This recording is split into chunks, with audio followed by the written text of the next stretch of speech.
did not know anything about it until they got there. One of the slaves was at his master's house, and he said, the Yankees are coming they in Charlotte, South Carolina, and the Yankees are in town. It didn't stir me at all. I wasn't afraid of no Yankees. I remember they went to Miss Emma's house and went in the smokehouse and emptied out every barrel of molasses. And they emptied out all the barrels of crackers on the floor. I went there and got me some. Them Yankees took everything that they saw, even our kush, what we could cook for supper. Kush was a cornmeal and onions and red pepper and salt and grease. I mean, that is if you had any grease. They killed all our cows, killed our pigs and the chickens, and stole all our horses and mules. They killed chickens, hogs too. And old Jeff the dog, they shot him right in the throat. I remember how his mouth flew open when they shot him. We left the plantation as soon as they surrendered. We left right off. We went to going towards Fayetteville, North Carolina. We climbed over fences and we just broke down till the feet sore. One night we came to an old house. Someone had put wheat straw in it. We stayed there. Next morning we came back home. Not to Masters, but to a white woman named Peggy McClinton and on her plantation. We stayed there a long time. We was glad to be free. But let me tell you, we sure did cuss old master out when we left that their plantation. Then we come on down to Raleigh. See, I've been a farmer for a long time, and I made right good at it.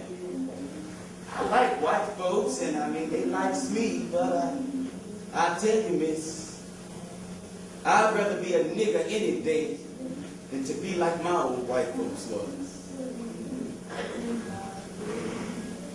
And go home to my Lord and be free.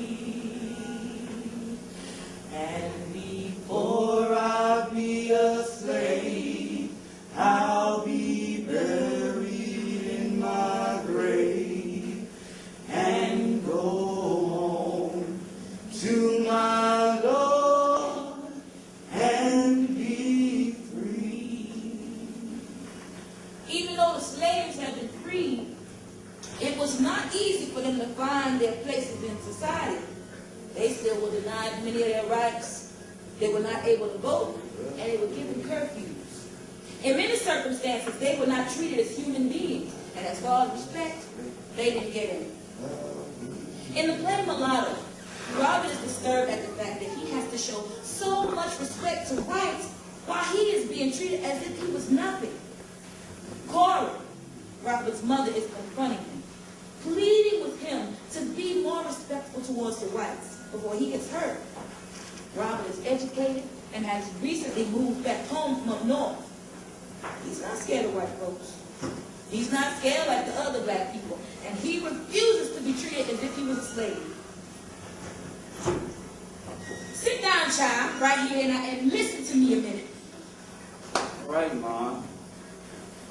Oh, as I worked and begged and humbled myself to get the colonel to keep you children in school, you comes home with your head full of stubbornness and your mouth full of sass for me and the white folks and everybody. You don't get no colored boy here talk like you've been talking to no white folks, let alone the colonel. He ain't gonna stand for your sass. Not only you, but I expect we're all gonna pay for it. Every colored soul in this place. I was scared to death today for your sister's dad. Scared the colonel won't let her go back to school, reading the kind of your doings. But he did. Thank God. Did you come here making her miss the train? Did she get her ticket at all? Sure. I had to drive like sin to get there, though. Look, I didn't mean to be late getting back here for her, Mom, but I had a little run-in about them radio tubes in town. What's that? The tubes were smashed when I got them, and I had already made out the money order. So the woman in the post office wouldn't give me the $3 back. All I did was explain to her that we could send the tubes back.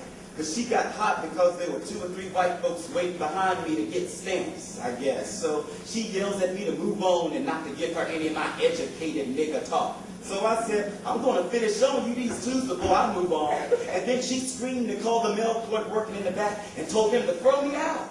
He didn't do it by himself, though. Had to call all the white loafers out in the square to get me through that door. Lord have mercy. Well, guess if I hadn't had that Ford then, they'd have beat me half to death.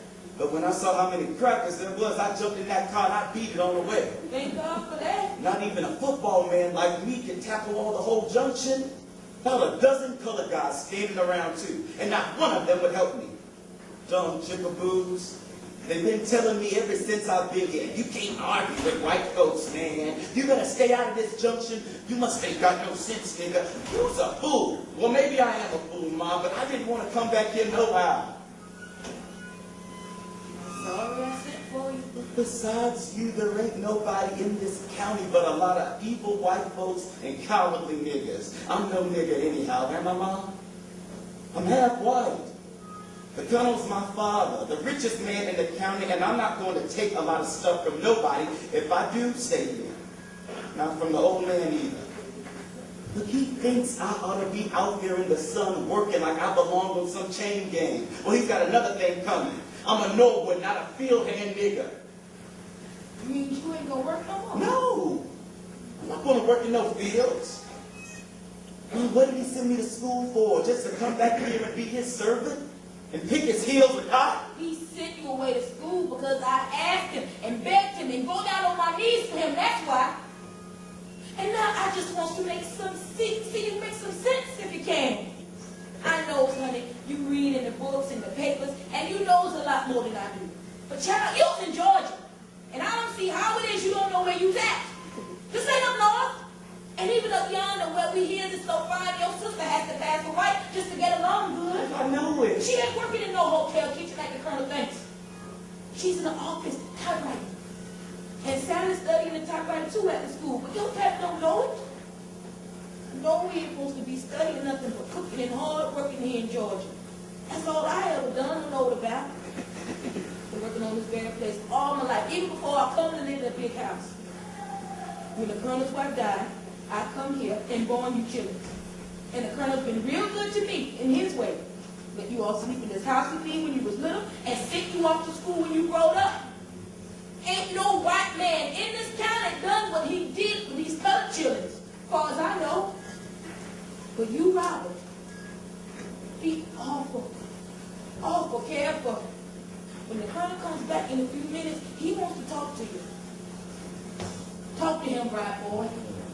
Talk like you was colored because you ain't white. And I ain't black either. Come on, look at me, Mom. Don't I look like my father? Ain't my eyes light as he is? Ain't my eyes gray like his are? Ain't this our house? That's him. Now, hurry, child, and let's go out of school. Come on, me out into the kitchen, and I'll tell him again. Look, I don't want to run into the kitchen. Isn't this our house, Mom? Look, the Ford is parked out front anyhow. Look, I don't want to go. Robert! When you heard them use the N-word in the play, right? These are the stories we should never forget, to ensure these atrocities never happen again. Words of bond.